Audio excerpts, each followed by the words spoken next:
বন্ধুরা, আজকে তোমাদের মাঝে যে গল্পটি নিয়ে হাজির হয়েছি সেই গল্পটির নাম হচ্ছে গরিবের বড়দিন।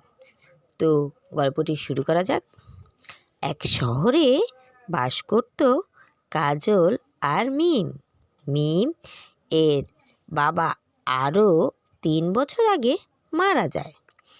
এরপর থেকে কাজল মানুষের বাসায় কাজ করে। খুব অভাবের সংসার। তারপর তার মেয়ে স্কুল খরচ এবং খাবার খরচ, তারপর কোনো টাকাই বেঁচে থাকে না। তাই তাদের জীবিকা নির্বাহ করতে অনেক কষ্ট হয়। এইভাবে দিন কেটে গেল।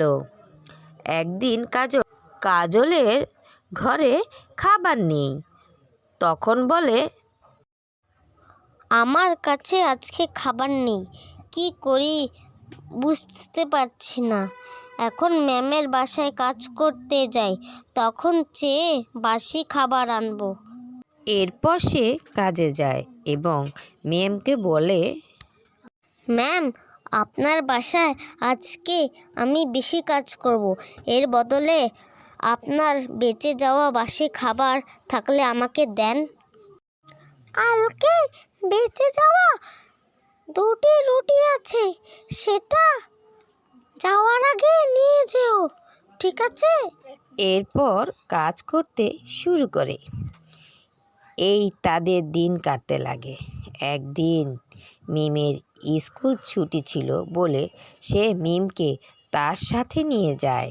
সেখানে ম্যাম তার মেয়েকে বলে, মা, বাবা তোর জন্য কালকে জামা কিনে এনেছে। মা, আমার জন্য জামা কিনেছো কেন? তুই ভুলে গেছিস, কিছুদিন পরে বড়দিন, তাই তোর বাবা তোর জন্য জামা কিনে এনেছে। আর বড়দিন উপলক্ষে তোর জন্য কেকও আনবে। কি মজা! সত্যি বাবা আমার জন্য জামা কিনে এনেছে? সেটা দেখে মিম খুব কষ্ট পায়। তাদের সামর্থ্য নেই যে তারা জামা কিনবে। এরপর কাজলের কাজ শেষ হলো। কাজল তার মেয়েকে নিয়ে বাসায় যায়। তখন কাজল বলে, মা, আয় ভাত খাবি? না, আমি ভাত খাবো না। কেন ভাত খাবি না? এরপর মিম সব কথা খুলে বলে। মেয়ের কথা শুনে কাজল বলে, আমি তোকে কথা দিলাম, আমি তোকে কেক, জামা সব কিছু কিনে দেব, ঠিক আছে? এবার ভাত খেতে আয়। কাজল ভাবছিল কি করা যায়। একটা কাজ করি, এখন শীতকাল, এখন পিঠা বানালে ভালো বেচাকেনা হবে। এরপর কাজল পিঠা বানানোর জন্য জিনিসপত্র সব বাজার থেকে কিনে আনে। এরপর পিঠা বানায়। কাজল পিঠা বানিয়ে মিমকে খেতে দেয়। মিম খেয়ে বলে, মা, দারুণ খেতে।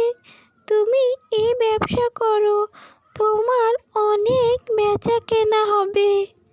সে এরপর দিন পিঠা বেচে ভালোই বেচা কেনা হলো। সে টাকা দিয়ে সে একটি জামা এবং একটি গিফটও কিনল। এইভাবে তারা সুখে শান্তিতে বসবাস করতে লাগলো।